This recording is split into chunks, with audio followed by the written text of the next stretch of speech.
പ്രാർത്ഥനയ്ക്ക് ഉത്തരമുണ്ടായിരുന്ന സ്വഹാബി സഅദ് ഇബ്നു അബീ വഖാസ് റളിയല്ലാഹു അൻഹു. സഅദ് റളിയല്ലാഹു അൻഹു അറിയപ്പെടുന്നത് മുസ്തജാബുദ് ദഅവ, ദുആഇന് ഉത്തരമുള്ള സ്വഹാബി എന്ന അർത്ഥത്തിലാണ്.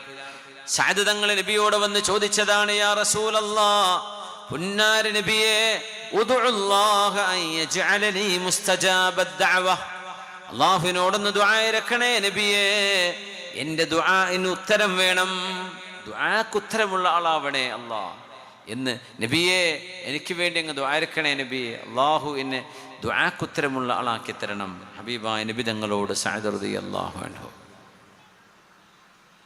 നബി തങ്ങൾ പറഞ്ഞു, സഅദേ, അത്യിബ് മത്അമക തകുൻ മുസ്തജാബദ് ദഅവ, നിങ്ങൾ കഴിക്കുന്ന ഭക്ഷണം, അതായത് നിങ്ങളുടെ ജോലി, നിങ്ങളുടെ വരുമാനം, നിങ്ങളുടെ സമ്പത്ത് ഹലാലായ വരുമാനമാണെങ്കിൽ ആ ഓരോ മനുഷ്യരുടെ ദുആക്ക് ഉത്തരം ഉണ്ടാവും. മുഅ്മിനീങ്ങളാണെങ്കിൽ ഹലാലാണ് തിന്നുന്നതെങ്കിൽ, തിന്നുകയെന്ന് പറഞ്ഞ വെറും തിന്നൽ കുടിക്കൽ മാത്രമല്ല, നിങ്ങൾ ഉപയോഗിക്കുന്നത്, നിങ്ങൾ കഴിക്കുന്നത്, നിങ്ങൾ ഉടുക്കുന്നത്, പലിശയുമായി ബന്ധപ്പെട്ട ഇടപാടുകൾ അതിലില്ല എന്ന് ഉറപ്പുവരുത്താൻ കഴിയുമെങ്കിൽ. ഞാൻ ചോദിക്കല്ല, നിങ്ങളോട് അതിന് ഉത്തരം പറഞ്ഞാൽ മതി.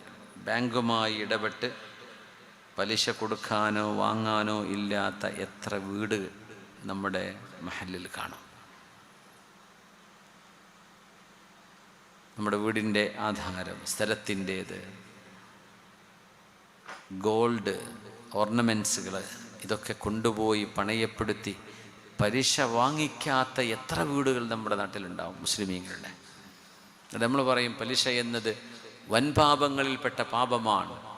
അതിലേറ്റവും ചെറുത് എന്ന് പറയുന്നത് സ്വന്തം മാതാവിനെ വ്യഭിചരിക്കുന്നതിനോളം ഗുരുതരമാണെന്ന് പുണ്യ നബി സല്ലല്ലാഹു അലൈഹി വസല്ലം.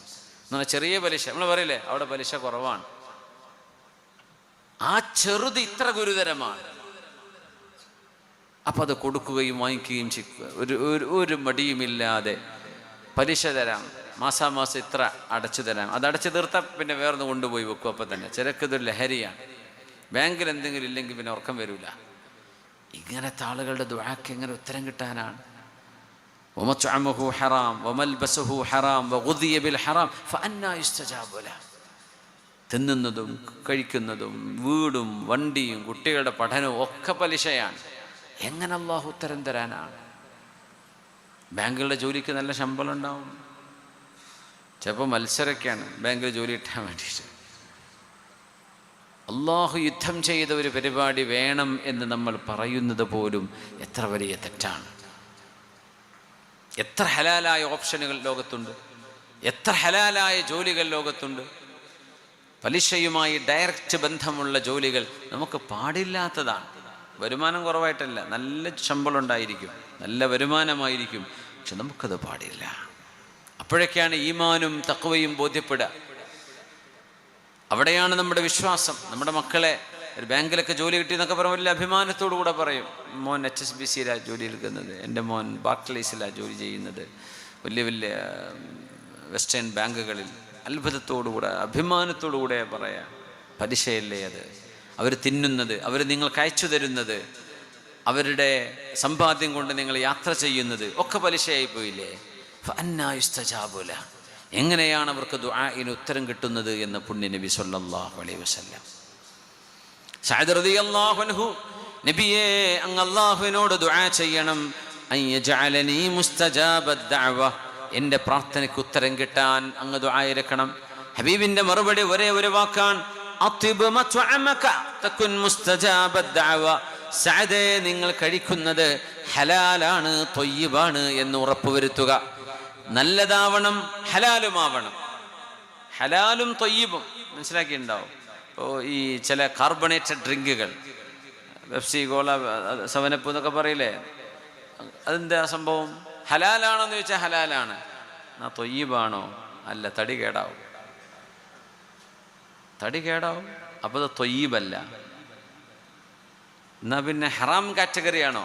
ഹറാം കാറ്റഗറി ഒന്നുമല്ല, അത് ഹലാൽ തന്നെയാണ്, ഹലാൽ ബീവറേജ് ആണത്. പക്ഷേ അത് ഹാനികരമാണ്, നിങ്ങളുടെ ഹെൽത്തിനെ സീരിയസ്ലി ഡാമേജ് ചെയ്യും. അത്തരം പാനീയങ്ങൾ നമ്മളോട് കഴിക്കരുതെന്നാണ് പറഞ്ഞത്. അള്ളാഹു തആല തന്നെ പറഞ്ഞു തന്നിട്ടുണ്ട്. നമുക്ക് സ്റ്റിക്കർ ഒട്ടിക്ക് പേടിപ്പിക്കൊന്നും വേണ്ട. അള്ളാഹു തആല പറഞ്ഞു തന്നിട്ടുണ്ട്, നിങ്ങൾക്ക് അൺഹെൽത്തി ഡ്രിങ്കുകൾ നിങ്ങൾ കുടിക്കരുത്, അൺഹെൽത്തി ഫുഡ് നിങ്ങൾ കഴിക്കരുത്. ഹലാലും ത്വയ്യിബുമേ അള്ളാഹുവിന് വേണ്ടു. ഒന്ന് ഹലാലായ സമ്പാദ്യം, ഹലാലായ ഭക്ഷണമായിരിക്കണം. പിന്നെ നിങ്ങളുടെ ആരോഗ്യത്തിന് നാശം വരുത്താത്തതുമായിരിക്കണം. അത്തരം കാര്യങ്ങളെ അള്ളാഹു നമുക്ക് അനുവദിച്ചിട്ടുള്ളൂ. ഞാൻ ഉദാഹരണം പറഞ്ഞാണ്. ഇനിയിപ്പോൾ അതിന് കുഴപ്പമൊന്നുമില്ല എന്ന് വല്ല വാദമുണ്ടെങ്കിൽ കുടിച്ചോ. പക്ഷേ അത് ഹാനികരമാണെങ്കിൽ, ഫോർ എക്സാമ്പിൾ കിഡ്നി ഡാമേജായി പോകും, പെട്ടെന്ന് ഡയബറ്റിക്കായി പോകും, അല്ലെങ്കിൽ മറ്റേതെങ്കിലും മാൽഫങ്ഷൻ സംഭവിക്കും. അങ്ങനെ ഏതെങ്കിലും ഒരു ഡേഞ്ചർ, ഏതെങ്കിലും ഒരു പാനീയത്തിന് ആരുടെയെങ്കിലും വളരെ ഒഥൻറ്റിക്കേറ്റഡ് ആയിട്ടുള്ള സ്റ്റഡിയോ കാര്യങ്ങളോ ഉണ്ടെങ്കിൽ നമുക്കത് കഴിക്കാൻ പാടില്ല. എന്തേ? ശരീരം അള്ളാഹു തന്ന അമാനത്താണ്. ആ അമാനത്തിനെ നശിപ്പിക്കാതെ കൊണ്ടു നടക്കേണ്ടത് നമ്മളെ അള്ളാഹു ഏൽപ്പിച്ച ഉത്തരവാദിത്തമാണ്. സഅദ് റളിയല്ലാഹു അൻഹു മക്ക വിജയം നടക്കുമ്പോൾ സഅദ് റളിയല്ലാഹു അൻഹു മക്കയിൽ രോഗിയായി. രോഗം വന്നു മഹാനായ സഅദ് റളിയല്ലാഹു അൻഹുവിന്. സഅദ് എന്നവര് പേടിച്ചു, ആ രോഗത്തിലൂടെ മരണം സംഭവിക്കുമെന്ന് ഉറപ്പിച്ചു. ഒരേ ഒരു മോളാണുള്ളത്. റസൂലുള്ളാഹി സ്വല്ലല്ലാഹു അലൈഹി വസല്ലം തങ്ങൾ മഹാനായ സഅദ് റളിയല്ലാഹു അൻഹുവിനെ സന്ദർശിക്കാൻ വേണ്ടി വന്നു. സഅദ് എന്നവരെ രോഗശയ്യയിൽ കാണാൻ വേണ്ടി വന്നു. ലോകത്തിന്റെ ഗുരു മുഹമ്മദ് റസൂലുള്ളാഹി സ്വല്ലല്ലാഹു അലൈഹി വസല്ലം മഹാനായ നബി തങ്ങളെ കണ്ടപ്പോ സഅദ് തങ്ങൾ പറഞ്ഞു, യാ റസൂലല്ലാഹ്, അല്ലാഹുവിന്റെ റസൂലേ, ഖദിഷ്തദ്ദ ബി അൽ വജഅ വലി മാലുൻ കസീർ. നബിയെ, വല്ലാത്ത വേദനയുണ്ട്, അസുഖം കൂടിയിട്ടുണ്ട് നബിയെ. എനിക്ക് ഒരുപാട് സമ്പത്തുമുണ്ട്. ഫഉരീദു അൻ ഊസിയ ബികുല്ലി മാലി. നബിയെ, വലാ യരിസുനി ഇല്ലാ ബിൻതുൻ ലി. ഒരൊറ്റ മോളേ ഉള്ളൂ നബി എനിക്ക്. ആ മോൾക്ക് സമ്പാദ്യമുണ്ട്.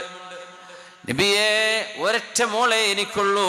അതുകൊണ്ട് ഞാൻ എൻ്റെ സമ്പത്ത് മുഴുവൻ അള്ളാഹ്ക്ക് വേണ്ടി വസിയത്ത് ചെയ്യട്ടെയോ? സഅദ് റളിയല്ലാഹു അൻഹു ചോദിച്ചു. നമ്മൾ വസിയത്തിനെ കുറിച്ചാണ് പറയുമ്പോൾ, വസിയത്ത് ചെയ്യുക എന്ന് പറയുന്ന കർമ്മം, ഞാൻ വസിയത്ത് ചെയ്യട്ടെയോ? എല്ലാം തങ്ങൾ പറഞ്ഞു, ലാ, വേണ്ട, എല്ലാം കൊടുക്കണ്ട.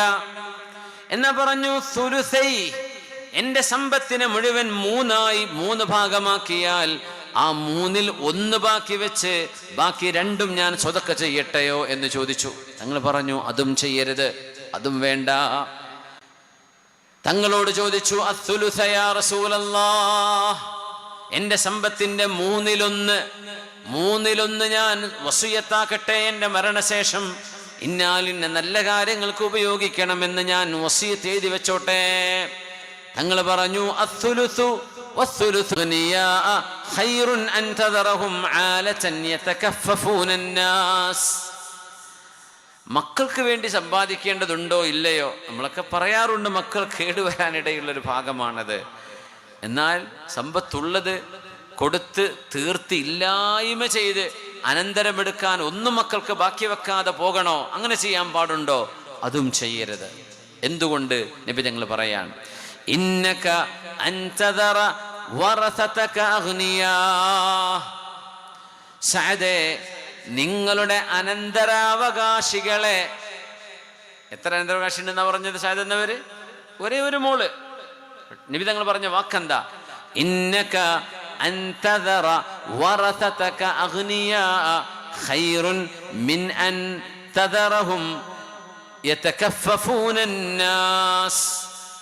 നിങ്ങളുടെ അനന്തരാവകാശികളെ 3 അതിലേറെ ഉണ്ടെങ്കിലേ വറസത്ത് എന്ന് പറയുള്ളൂ, അല്ലെങ്കിൽ വാരിസത്ത് എന്നേ പറയാം.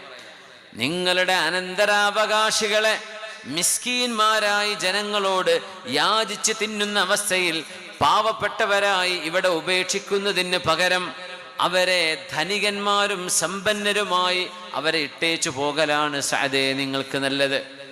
മക്കൾക്ക് കൊടുക്കണം. മക്കൾക്ക് ഒന്നും കിട്ടാത്ത രീതിയിൽ മുഴുവൻ എന്ത് ചെയ്യരുത്? വസിയത്ത് ചെയ്യരുത്. ചെയ്യുകയാണെങ്കിൽ സമ്പത്തിന്റെ 3-ൽ 1 അത്ര വരെ ചെയ്യാം, അതിലേറെ വസിയത്ത് ചെയ്യാൻ പാടില്ല. മൊത്തം സമ്പത്ത് എത്ര ഉണ്ടോ അതിൻ്റെ 3-ൽ 1 വസിയത്ത്. നിന്റെ സമ്പത്ത് മുഴുവൻ മരണശേഷം അള്ളാഹിൻ്റെ പള്ളിക്കാണ്, മദ്രസക്കാണ് എന്ന് വസിയത്ത് ചെയ്താൽ പോലും അനന്തരാവകാശികളുടെ അനന്തരാവകാശം കഴിച്ച് 3-ൽ 1 മൂന്നിലൊന്ന് കഴിച്ച് ബാക്കിയാണ് അനന്തരാവകാശം എടുക്കുക. മൂന്നിലൊന്ന് വസിയത്ത് നടപ്പാക്കും, ബാക്കിയിലെ അനന്തരാവകാശം ഉണ്ടാവുള്ളൂ. അതും അദ്ദേഹത്തിൻ്റെ കടങ്ങളൊക്കെ വീടി ബാക്കിയുണ്ടെങ്കിൽ. അപ്പോൾ സഅദ് റളിയല്ലാഹു അൻഹു അങ്ങനെ പറഞ്ഞപ്പോൾ സഅദ് റളിയല്ലാഹു അൻഹുവിന് അള്ളാഹുവിൻ്റെ ഭാഗത്ത് നിന്നൊരു വലിയൊരു ഖലാ സംഭവിച്ചത് നബി തങ്ങൾ പറയാം.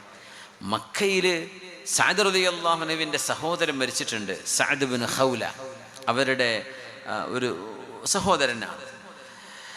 മഹാനായ സഅദ് ബിൻ ഖൗലയെ സംബന്ധിച്ച് നബി തങ്ങൾ പറഞ്ഞു, ലാകിനിൽ ബാഇസു സഅദ് ബിൻ ഖൗല.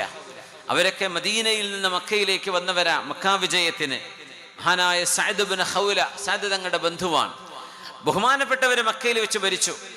സഅദേ, നിങ്ങളുടെ അനന്തരാവകാശികൾ അവരെ നിങ്ങൾ മിസ്കീന്മാരായി ഇടുന്നതിനേക്കാളൊക്കെ നല്ലത് അവരെ മുതലാളിമാരാക്കി ഇടലാണ്. എന്ന സമ്പത്ത് അവർക്കും ബാക്കി വെക്കണം. സുബ്ഹാനല്ലാഹ്, സംഭവിച്ചെന്താണെന്നറിയോ? സഅദ് എന്നവർ ആ അസുഖത്തിൽ മരിച്ചിട്ടില്ല. സഅദ് റളിയല്ലാഹു അൻഹു പിന്നെയും ജീവിച്ചു. 10 മക്കളുണ്ടായിട്ടാണ് സഅദ് എന്നവർ മരിക്കുന്നത്. സഅദ് തങ്ങൾ വഫാത്താകുമ്പോൾ സഅദ് എന്നവർ അനന്തരമെടുക്കാൻ അശറത്തും മിനൽ വലദ് 10 മക്കളുണ്ടായിരുന്നു എന്ന് കാണാൻ കഴിയും. അത് തങ്ങൾ പറഞ്ഞതാ. ഒരു മോളല്ലേ ഉള്ളൂ നബിയെ, ഓൾക്ക് ഇത്രയൊന്നും വേണ്ടല്ലോ, ഞാൻ മുഴുവൻ കൊടുത്തോട്ടെ. ഒരു മോള്. തങ്ങൾ അവിടെ തന്നെ പറഞ്ഞു, നിങ്ങൾക്ക് അനന്തരാവകാശികൾ വരാനുണ്ട്. ഈ രോഗത്തിൽ നിങ്ങൾ മരിക്കുന്നില്ല, നിങ്ങൾക്ക് ഇനിയും അല്ലാഹു ആയുസ്സ് തരും. ഇറാഖിൽ നടന്നൊരു യുദ്ധം, പേർഷ്യയിൽ നടന്ന യുദ്ധം, ഖാദിസിയ എന്ന് പറയുന്ന ഇറാനിൽ നടന്ന വലിയൊരു യുദ്ധമുണ്ട്. അതിനൊക്കെ നേതൃത്വം കൊടുത്ത സ്വഹാബിയാണ്. നഹാവന്ത് യുദ്ധത്തിലുണ്ട് മഹാനായ സഅദ് ബിൻ അബി വഖാസ് റളിയല്ലാഹു അൻഹു. ഉമർ എന്നവരൊക്കെ ചോദിക്കുന്നുണ്ട്, സഅദേ, നഹാവന്തിൽ ആരൊക്കെയാണ് ഷഹീദായത്? ഖാല ഫുലാനുൻ വ ഫുലാനുൻ വ ഫുലാൻ. കുറേ സ്വഹാബിമാരുടെ പേര് പറഞ്ഞു. ഉമർ തങ്ങൾ ചോദിച്ചു, സഅദേ, ഇനി ആരെങ്കിലും ഉണ്ടോ? വ ഫുലാനുൻ വ ഫുലാൻ വ ഫുലാൻ. സ്വഹാബിയുടെ പേര്, അവരൊക്കെ ഷഹീദായി നബി, അവരൊക്കെ ഷഹീദായി. ഇനി ആരെങ്കിലും ഉണ്ടോ? വ ഫുലാനുൻ വ ഫുലാൻ. ഇനിയും ഉണ്ട് അമീറുൽ മുഅ്മിനീൻ, പേര് ഞങ്ങൾക്കറിയില്ല എന്ന് പറഞ്ഞു. അപ്പോഴാണ് ഉമർ റളിയല്ലാഹു അൻഹു കരഞ്ഞുകൊണ്ട് പറഞ്ഞത്, സഅദേ, ആ ഷഹീദായവരുടെ പേരോ നാടോ നിങ്ങൾക്കറിയില്ലെങ്കിൽ എന്താ? അല്ലാഹു അറഫഹും, അല്ലാഹുവിനവരറിയാം, അവരൊക്കെ ശുഹദാക്കളാണ് എന്ന് മഹാനായ ഉമർ തങ്ങൾ പറഞ്ഞത് സഅദ് എന്നവരോടാണ്.